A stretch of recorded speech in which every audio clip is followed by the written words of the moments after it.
Hi friends. నా పేరు భార్గవరెడ్డి. నేను గత కొన్ని సంవత్సరాలుగా మెడిటేషన్ చేస్తున్నాను.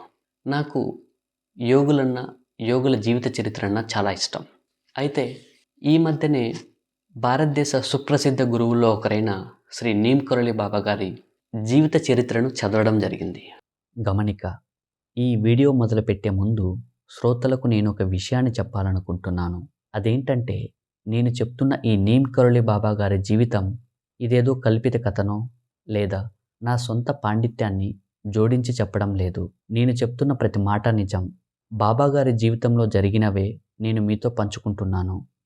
ఇక నీమ్ కరోళి బాబా గారి జీవిత చరిత్ర 3వ భాగాన్ని మొదలు పెడదాం. ఈ 3వ భాగంలో బాబాగారి మరికొన్ని మహిమల గురించి తెలుసుకోబోతున్నాం.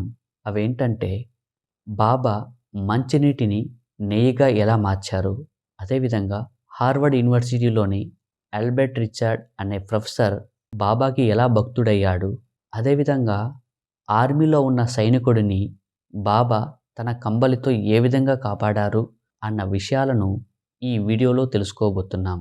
కాబట్టి వీడియోని చివరి వరకు చూడండి.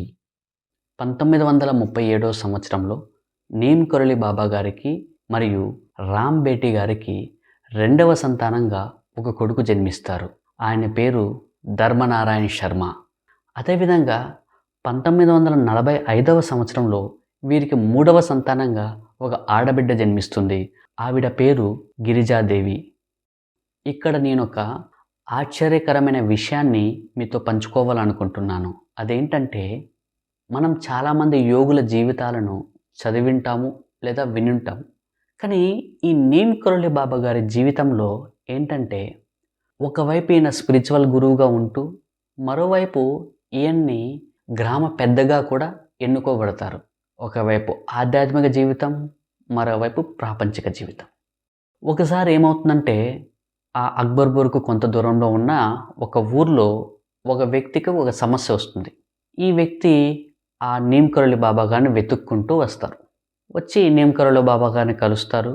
నీమ్ కరోళి బాబా గారు ఆ వ్యక్తి యొక్క సమస్యకు పరిష్కారం చెప్తారు. ఇలా నీమ్ కరోళి బాబా గారు ప్రాపంచిక జీవితాన్ని మరియు ఆధ్యాత్మిక జీవితాన్ని రెండింటినీ సమానంగా ముందుకు తీసుకెళ్లేవారు. ఒకసారి ఏమవుతుందంటే, కెంచిధామ్ అనే ఒక ఊర్లో పూర్ణానంద్ తివారీ అనే ఒక వ్యక్తి ఉంటారు. ఈయన గత కొన్ని రోజులుగా ఒక అనారోగ్య సమస్యతో బాధపడుతుంటారు. సో ఆ కెంచిధామ్కి కొంత దూరంలో నైనతాల్ అనే ఒక టౌన్ ఉంటుంది. ఈ పూర్ణానంద్ తివారీ గారు అక్కడికి వెళ్ళి అక్కడ ఒక డాక్టర్ దగ్గర ట్రీట్మెంట్ తీసుకొని తిరిగి తన ఇంటి వైపు వస్తుంటాడు. సో అప్పటికి చీకటి పడి ఉంటుంది. ఉత్తరాఖండ్ మొత్తం కూడా లోయలు కొండలతో ఉంటుందన్నమాట. ఈయన చాలా స్పీడ్గా నడుచుకుంటూ వెళ్తుంటే ఒక రోడ్డు మలుపు దగ్గర ఒక వ్యక్తి నిలబడి ఓ పూర్ణానంద్ అని అరుస్తుంటాడు. ఈ పూర్ణానంద్ గారు భయపడతారు. ఏంటంటే, ఆ పిలుస్తున్న వ్యక్తి ఎవరో ఈయనకు తెలియదు. సో భయపడుతుంటే ఆ పిలిచిన వ్యక్తి ఈయన దగ్గరికి వస్తాడు. వచ్చి రాగానే ఈయన చెప్తాడు, నువ్వు భయపడకు, నువ్వు ఒక అనారోగ్య సమస్యతో బాధపడుతున్నావు కదా, అతి తక్కువ కాలంలోనే ఆ సమస్య మటుమాయమయ్యి నువ్వు ఆరోగ్యవంతుడు అవుతావు అని చెప్తాడు. ఈ మాట వినగానే ఈ పూర్ణానంద్ తివారీ గారు చాలా సంతోషపడతారు. మళ్ళీ బాబా గారు పూర్ణానంద్ తివారీ గారితో చెప్తారు, నేను నీ ద్వారా ఒక పని చేయాలి, కాకపోతే అది ఇప్పుడు కాదు, 20 సంవత్సరాల తర్వాత అని చెప్పి, మళ్ళీ నేను నిన్ను 20 సంవత్సరాల తర్వాత కలుస్తాను అని చెప్పి అక్కడి నుంచి వెళ్ళిపోతారు. ఈ పూర్ణానంద్ తివారీ గారికి ఏమో ఎక్కడ లేని సంతోషం. ఎందుకంటే ఆయన చాలా తీవ్రమైన జబ్బుతో బాధపడుతూ ఉండి కొద్ది రోజుల్లోనే ఆయన చనిపోతాను అనే ఫీలింగ్లో ఉంటాడనమాట. అప్పుడు ఈ నీమ్ కరోళి బాబా గారు వచ్చి ఈ విషయం చెప్పడంతో ఆయన ఎంతో సంతోషిస్తాడు. అలా నీమ్ కరోళి బాబా గారు చెప్పినట్లే కరెక్ట్గా 20 సంవత్సరాల తర్వాత, అంటే 1962వ సంవత్సరంలో బాబా గారు వచ్చి ఈ పూర్ణానంద్ తివారీ గారిని కలుస్తారు. ఈ 20 సంవత్సరాల్లోనే ఈ బాబా గారి పేరు ప్రఖ్యాతలు మన దేశమంతా వ్యాపిస్తాయి అన్నమాట. బాబా వచ్చి పూర్ణానంద్ గారిని కలవగానే పూర్ణానంద్ తివారీ గారు కూడా చాలా సంతోషిస్తారు. బాబా ఈ పూర్ణానంద్ తివారీ గారిని ఒక ప్లేస్కి తీసుకెళ్ళి ఆ ప్లేస్ను చూపిస్తూ, ఇక్కడ నేను గుడి కట్టాలనుకుంటున్నాను, దీనికి నీ సహాయం నాకు కావాలి అని చెప్తాడు. అప్పుడు ఈ పూర్ణానంద తివారీ గారు ఆ ఊర్లో ఉన్న పెద్ద మనుషులందరినీ తీసుకొచ్చి ఈ బాబా గారికి పరిచయం చేస్తారు. అప్పుడు ఆ పెద్ద మనుషుల్లో ఒక వ్యక్తి బాబా గారితో చెప్తారు, బాబా గారు మీరు ఏ ప్లేస్లో అయితే గుడి కట్టాలనుకుంటున్నారో ఆ ప్లేసు ఫారెస్ట్ డిపార్ట్మెంట్ ఇది. కాబట్టి మనం గుడి కట్టాలనుకుంటే ఫారెస్ట్ డిపార్ట్మెంట్ నుంచి అయినా లేదా అటవీ శాఖ మంత్రి నుంచి కానీ మనం అనుమతి తీసుకోవాలి అని చెప్తారు. అప్పుడు బాబా ఎవరి అటవీ శాఖ మంత్రి అని అడుగుతారు. అడిగితే ఆ పెద్ద మనిషి చెప్తాడు, శ్రీ చరణ్ సింగ్ గారు అని చెప్తారు. అప్పుడు బాబా ఒక నిమిషం కళ్ళు మూసుకొని తర్వాత కళ్ళు తెరిచి చెప్తాడనమాట, సరేలే రేపు చరణ్ సింగ్ ఇక్కడికి వచ్చి మనకు పర్మిషన్ ఇస్తాలే అని చెప్తాడు. బాబా గారు చెప్పినట్లే మరుసటి రోజు పొద్దున్నే శ్రీ చరణ్ సింగ్ గారు పెద్ద కాన్వా వేసుకొని ఈ కెంచిదాంకి వచ్చి బాబా గారిని కలుస్తారు. కలిస్తే బాబా గారు ఆయన ఎక్కడ గుడి కట్టాలనుకుంటున్నాడో ఆ ప్లేస్ను చూపిస్తారు. చూపించి ఇలా నేను గుడి కట్టాలనుకుంటున్నాను అని చెప్తారు. చెప్పిన వెంటనే చరణ్ సింగ్ గారు అంటారు, గురుగారు మీరు గుడి నిర్మాణాన్ని మొదలుపెట్టండి, నేను మీకు కావాల్సిన అనుమతి పత్రాలన్నింటినీ మీకు నేను పంపిస్తాను అని చెప్తారు. అప్పుడు బాబా ఈ చరణ్ సింగ్ గారితో నువ్వు ప్రధానమంత్రి అవుతావులే పో అంటాడు. బాబా చెప్పినట్లే అతి తక్కువ కాలంలోనే ఆయన మన దేశ ప్రధానమంత్రి అవుతాడు. అలా బాబా చెప్పే ప్రతి వాక్కు నిజమయ్యేది. సో ఆ రోజు నీమ్ కరోలి బాబా గారు కట్టిన గుడే ఈరోజు కెంచిదాం నీమ్ కరోలి బాబా ఆశ్రమం. ఇలా బాబా గారి జీవితకాలంలో 108 గుడులను నిర్మించాడు. అందులో ముఖ్యంగా ఒకటి కెంచిదాం అయితే రెండవది వృందావన్లో ఉన్న గుడి. అలా బాబా కొద్ది రోజు కెంచిదాంలో కొద్ది రోజులు వృందావన్లో ఉండేవారు. ఇక్కడ నేను ఒక అనుభవం చెప్తాను. అదేంటంటే ఒకసారి నీమ్ కరోలి బాబా గారు పెద్ద యజ్ఞం చేస్తుంటారు. యజ్ఞం చేస్తుంటే ఈ యజ్ఞానికని అప్పట్లోనే కొన్ని లక్షల మంది వస్తారు. అయితే అందరికీ ప్రసాదం వండుతుంటారు. వండుతుంటే వారి దగ్గర ఉన్న నెయ్యి అయిపోతుంది. అయిపోతే అక్కడున్న భక్తులు వెళ్ళి నీమ్ కరోలి బాబా గారికి చెప్తారు, స్వామి ఇలా లక్షల్లో భక్తులు వచ్చారు కానీ మన దగ్గరున్న నెయ్యి అయిపోయింది, ఇప్పుడు ప్రసాదం ఎలా వండాలి అని అడుగుతారు. అడిగితే అప్పుడు బాబా గారు ఇద్దరి భక్తులను పిలిచి అక్కడున్న కుండలను తీసుకొని వెళ్ళి ఆ యజ్ఞానికి కొంత దూరంలో నది ప్రవహిస్తుంటుంది, ఆ నదిలో ప్రవహించే నీటిని తీసుకురమ్మంటారు. తీసుకురమ్మని ఇక్కడి నుంచి వెళ్ళేటప్పుడు తిరిగి మళ్ళీ ఇక్కడికి వచ్చి ఆ నీటిని తెచ్చేంత వరకు కంటిన్యూగా రామజపాన్ని జపిస్తూ వెళ్ళాలి అని చెప్తారు. అలా బాబా చెప్పినట్లే ఆ ఇద్దరు భక్తులు ఆ కుండల్ని తీసుకొని రామనామాన్ని జపిస్తూ నదిలో నీటిని తీసుకొచ్చి బాబా చెప్పిన ఒక పెద్ద పాత్రలో పోస్తారు. పోస్తే ఆ విచిత్రం ఏంటంటే వీరు తెచ్చిందేమో నీళ్లు, కానీ ఇక్కడ తెచ్చి ఆ పాత్రలో పోయంగానే ఆ నీరు నెయ్యి అయిపోయి ఉంటుందన్నమాట. అలా బాబా గారు నీటిని నెయ్యిగా మారుస్తారు. మార్చి ఆ నెయ్యితో ప్రసాదాన్ని వడ్డించి అక్కడున్న భక్తులందరికీ పంచుతారు. మళ్ళీ బాబా ఆయన ప్రియ భక్తుని పిలిచి రేపు పొద్దున్నే మార్కెట్ నుంచి 2 టిన్నుల నెయ్యిని తీసుకురమ్మంటాడు. కానీ ఆయనకేం అర్థం కాదు ఎందుకు బాబా అలా చెప్తున్నాడని. బాబా చెప్పినట్లే మరుసటి రోజు పొద్దున్నే ఆ భక్తుడు 2 పెద్ద టిన్నుల నెయ్యిని తీసుకొస్తాడు. తీసుకొస్తే ఈ బాబా ఆ నెయ్యిని తీసుకెళ్ళి ఆ నదిలో కలిపేస్తాడు. ఇలా ఈయన అనుభవాలు చాలా అద్భుతంగా ఉండేటివి. ఇంకొక అనుభవం చెప్తాను. అదేంటంటే హార్వర్డ్ యూనివర్సిటీలో ఆల్బర్ట్ రిచర్డ్ అనే ఒక ప్రొఫెసరు మరియు సైంటిస్ట్ ఉండేవారు. ఈయన ఏంటంటే ఎల్ఎస్డి అనే డ్రగ్ పైన పరిశోధనలు చేస్తుంటారు. ఈ ఎల్ఎస్డి అనే డ్రగ్ ఏంటంటే ఇది ఒక మారక ద్రవ్యం. అది తీసుకోగానే వీళ్ళు అపస్మార స్థితిలోకి వెళ్ళిపోతారు, ఏదో తెలియని ఒక మత్తులోకి వెళ్ళిపోతారు. సో ఈ వ్యక్తి ఏంటంటే ఈ డ్రగ్స్ పైన ఎక్స్పెరిమెంట్ చేస్తుంటాడు. అయితే ఆ యూనివర్సిటీ యొక్క రూల్ ప్రకారం ఆ డ్రగ్ని అండర్ గ్రాడ్యుయేట్ స్టూడెంట్స్కి ఇవ్వకూడదు. అయితే అనుకోకుండా ఈ రిచర్డ్ అండర్ గ్రాడ్యుయేట్ స్టూడెంట్కి ఇస్తాడనమాట.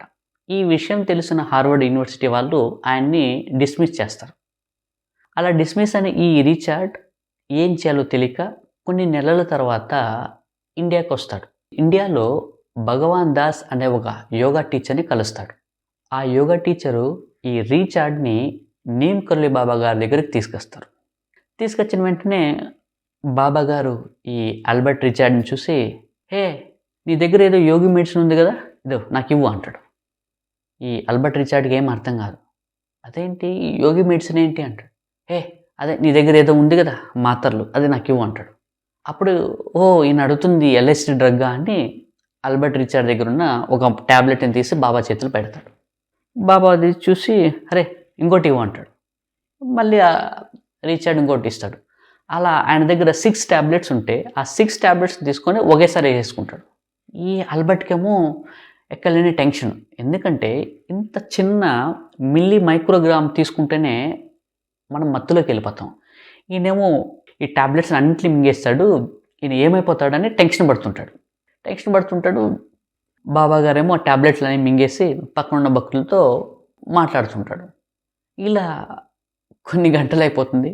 ఆయనలో ఎలాంటి మార్పు ఉండదు.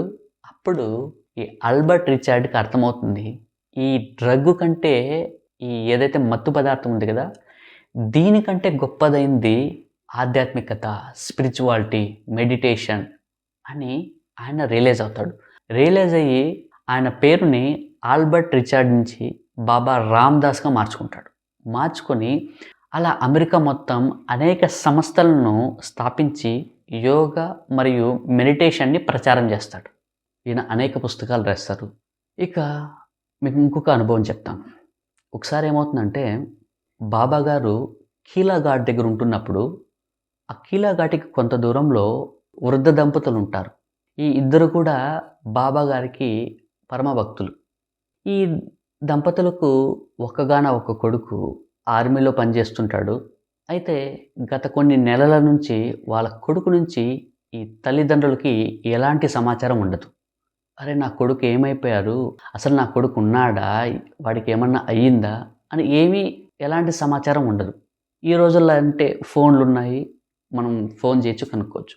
కానీ ఇది 60-70 సంవత్సరాల క్రితం జరిగిన ఇన్సిడెంట్. సో ఇలా ఆ వృద్ధ దంపతులు బాధపడుతుంటే ఒకానొక రోజు నీమ్ కరోలి బాబా గారు వాళ్ళ ఇంటికి వెళ్తారు. వెళ్ళి, అరే నాకు ఆకలిగా ఉంది, ఏదో ఒకటి పెట్టు, నాకు తినాలనుంది అంటాడు. వాళ్ళు వాళ్ళ ఇంట్లో ఉన్నది ఏదైతే ఉందో దాన్ని తీసుకొచ్చి బాబా గారికి ఇస్తారు. బాబా దాన్ని తిని, ఈ రాత్రికి నేను మీ ఇంట్లోనే ఉంటున్నాను అని బాబా చెప్తారు. సో వీళ్ళేమో చాలా పూర్ ఫ్యామిలీ. ఒకవైపు వీళ్ళు పడుకొని మరోవైపు బాబా పడుకోవడానికి ఏర్పాట్లు చేస్తారు. రాత్రి అవుతుంది, బాబా గారు వచ్చి పడుకుంటారు. ఈయన ఎక్కడికి వెళ్ళినా ఈయనతో పాటు ఒక కంబలి ఉంటుంది.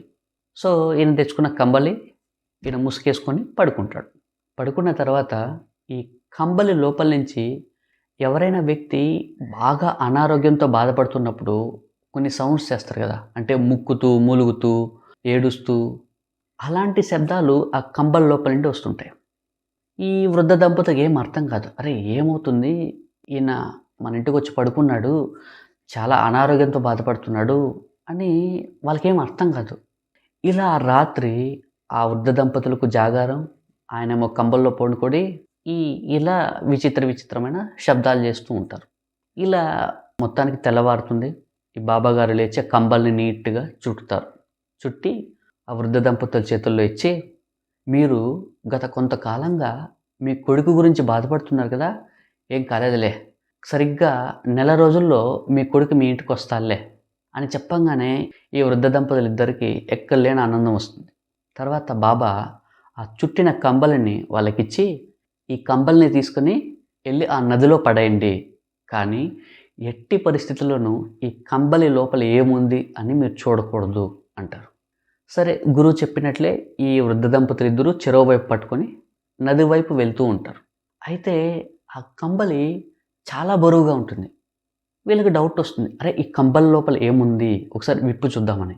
కానీ ఆయన గురువు కదా, ఆయన చెప్పిన మాట గుర్తుకొచ్చి అలాగే తీసుకెళ్ళి నదిలో పడేస్తారు. సరిగ్గా ఇది జరిగిన నెల రోజులకు ఆర్మీ నుంచి కొడుకు ఇంటికి వస్తాడు. ఇంటికి వచ్చి, అమ్మ నాన్న మీకు విషయం చెప్పాలనుకుంటున్నాను. అదేంటంటే, సరిగ్గా నెల రోజుల క్రితం మేము జపాన్ వాళ్ళపైన యుద్ధానికి వెళ్ళాం.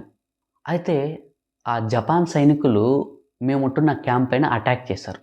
ఆ అటాక్‌లో నాతో పాటు ఉన్న సైనికులందరూ చనిపోయారు. కాకపోతే వాళ్ళు నా వైపు గన్స్‌తో కాలుస్తున్నారు. కానీ బుల్లెట్లు తగలకుండా నా వైపు నుండి ఇటు, అటు వెళ్ళిపోతున్నాయి. కాసేపు తర్వాత నేను స్పృహ తప్పి పడిపోయాను. తర్వాత ఏం జరిగిందో నాకు తెలీదు. పొద్దున్నే మా సీనియర్ ఆఫీసరొచ్చి ఆఫీస్‌కి తీసుకెళ్ళాడు అని జెప్తాడు.